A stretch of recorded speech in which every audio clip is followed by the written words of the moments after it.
मन की आवाज़ प्रतिज्ञा के आने वाले एपिसोड काफ़ी ट्विस्ट और धमाकेदार होने वाले हैं। साथ ही साथ कहानी में आ चुका है एक नया मोड़। हमें देखने के लिए मिलेगा कि जैसे ही आरुषि यहाँ पर शक्ति से जब शादी करती है तो प्रतिज्ञा काफ़ी परेशान हो जाती है। यहाँ पर कृष्णा उसे कहता है कि प्रतिज्ञा तुम्हें क्या हो गया, सो क्यों नहीं रही हो और इतनी रात तक जग क्यों रही हो। प्रतिज्ञा कहती है कि कैसे सो कृष्णा, मुझे तो नींद नहीं आ रही है क्योंकि मुझे आरुषि की चिंता हो रही है। और कृष्णा कहता है कि तुम्हें आरुषि की चिंता क्यों हो रही है, तुमने जैसा सोचा था वैसे ही तो हुआ ना।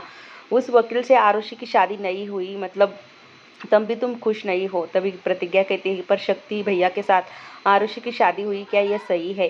तभी कृष्णा कहता है कि जो हुआ सो हुआ, अब हम तो बदल नहीं सकते हैं ना। आरुषि ने अपने खुद की मर्जी से शादी की है शक्ति भैया से, तो तुम्हें कोई टेंशन लेने की ज़रूरत नहीं है। प्रतिज्ञा कहती है कि नहीं कृष्णा, मैं आरुषि को अच्छी तरह से जानती हूँ। उसके बचपन से थे सपने कि उसे एक अच्छा पति मिले, एक अच्छा जीवन साथी मिले।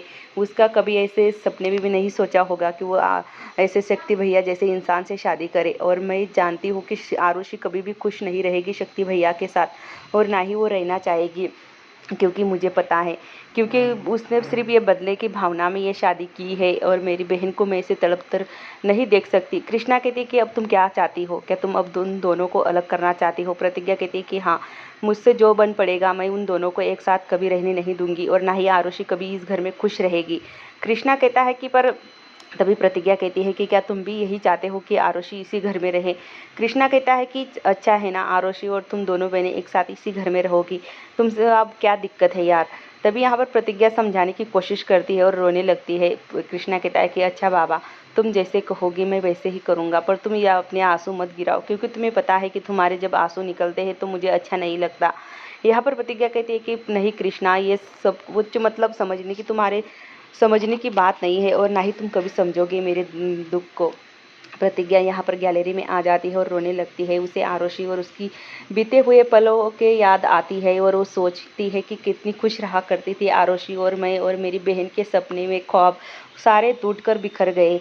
यहाँ पर मैं आरुषि को कुछ ना कुछ कर कर या इस घर से ज़रूर निकालूंगी। अब प्रतिज्ञा नहीं चाहती कि आरुषि इस घर में रहे और ऐसे इंसान के साथ जो जानवरों से भी बुरा अपनी बीवी के साथ बर्ताव करता है। तभी यहाँ पर दूसरी तरफ यहाँ पर प्रतिज्ञा रोती है। वही अगले दिन सुबह ही ठकुराइन कहती है घर के नौकरों से कि आज हमारे घर में बहुत बड़ा हवन है, तो खाने में बहुत टेस्टी खाना बनना चाहिए और स्वादिष्ट खाना बनना चाहिए, कोई कमी कोई कसर नहीं छूटनी चाहिए खाने में। तभी कृष्णा देखता है और कृष्णा कहता है कि अम्मा, आज इतनी मीठी मीठी बातें कैसे कर ले रही हो तुम, कल तक तो तुम बहुत कड़वी बातें करती थी। तभी कृष्णा के जो बाबूजी होते हैं वो कहते हैं ठाकुर सज्जन सिंह, ये बाबा तुम्हें पता नहीं है तुम्हारी माँ की हरकतें कैसी है, क्योंकि तुम्हारी माँ कभी कड़वा तो कभी मीठा बोलती है, तुम्हें पता नहीं है। हमेशा ही इसकी ज़बान पे कड़वाहट नहीं रहती है, कभी कभी इसके ज़बान पे मीठा आ जाता है। मेरी जूतों की मार पड़ती है ना तो बिल्कुल ठीक हो जाती है।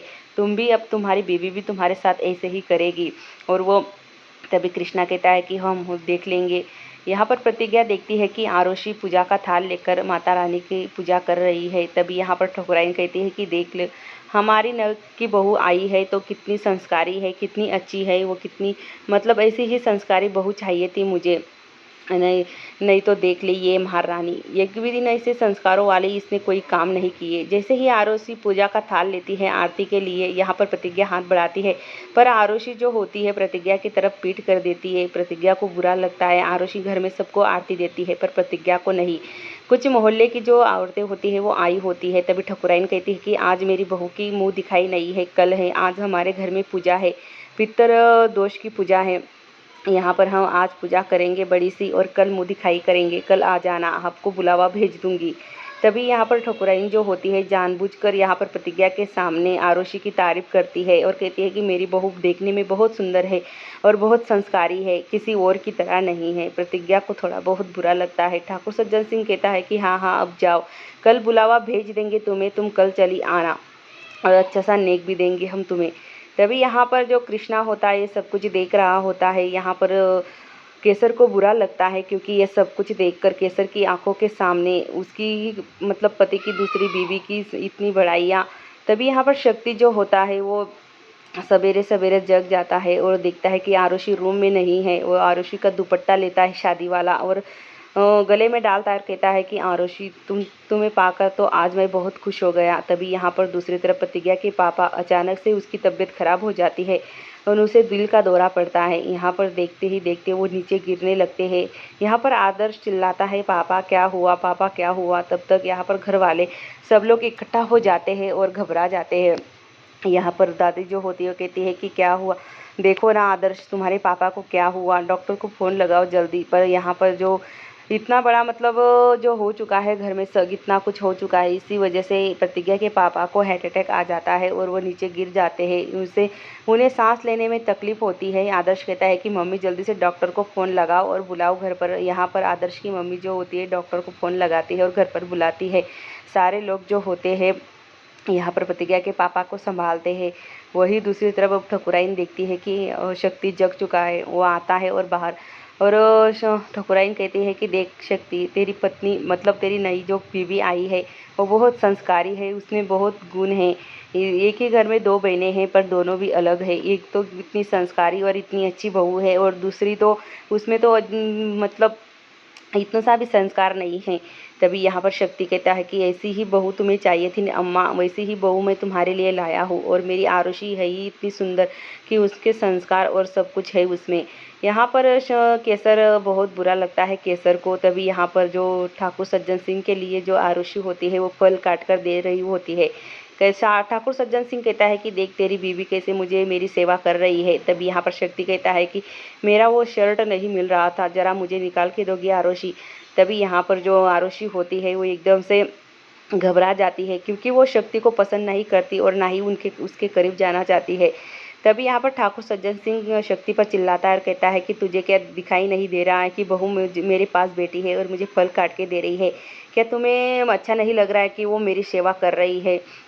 यहाँ पर तब तक ठकुराइन कहती है कि तुम्हारी ये केसर बीबी को लेकर जाओ, तुम्हारी शर्ट निकाल देगी, उसे पता होगा क्या कहाँ पर रखा है। तो यहाँ पर डॉक्टर आते हैं और प्रतिज्ञा के पापा को चेक करते हैं। वो कहते हैं कि इन्हें बहुत तनाव और थकाव मतलब बहुत टेंशन लग रहा है इन्हें। अब ज़्यादातर तुम मतलब इतना थके थके हैं तो इन्हें इसी वजह से ये पैनिक अटैक आया हुआ है। इनका ख्याल रखना होगा अच्छी तरीके से। मैं कुछ दवाइयाँ दे रहा हूँ, वो लेकर आना। तभी यहाँ पर कोमल अनाप शनाप बकने लगती है और कहती है कि पापा जी आपको क्या, ससुर जी आपको ठीक रहना अच्छा नहीं लगता क्या? जब देखो तब टेंशन करते रहते हो। अब जो हो गया सो हो गया। अब तुम्हारी बेटी वहाँ पर घी में उंगलियाँ डुबाकर राज कर रही है। तभी यहाँ पर जो केसर होती है वो घबरा कर कहती है कि मैं ढूंढ कर देती हूँ।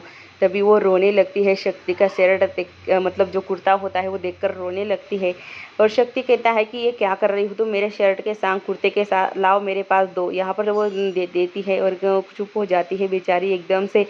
उसे मतलब सोच नहीं रहा है कि आखिर क्या किया जाए। तभी यहाँ पर प्रतिज्ञा आती है चाय लेकर और ठाकुर सज्जन सिंह की तरफ चाय के जो कप होती है वो बढ़ाती है। पर ठाकुर सज्जन सिंह जो होता है वो काफ़ी गुस्सा हो जाता है प्रतिज्ञा पर और कहता है कि तुम्हें इतनी भी तमीज़ नहीं है कि ऐसे सूखा सूखा सुबह सुबह नाश्ता कौन देता है, चाय के साथ तुम्हें कुछ मिला नहीं खाने के लिए, इतने से भी संस्कार नहीं है तुम्हें।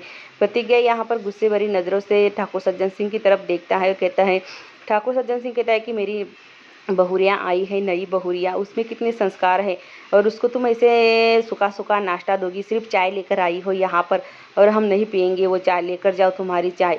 यहाँ पर तब तक ठकुराइन को तो मिलने का मतलब बोलने का मौका ही मिलना चाहिए। वो प्रतिज्ञा को भला बुरा सुनाती है और कहती है कि इससे आज से इसने कोई अच्छा काम किया है जो तुम आप बता रहे हो, ये एक काम ढंग का नहीं करती है। जब से इस घर में आई है तब से तबाही लेकर आई है, कोई काम की नहीं है।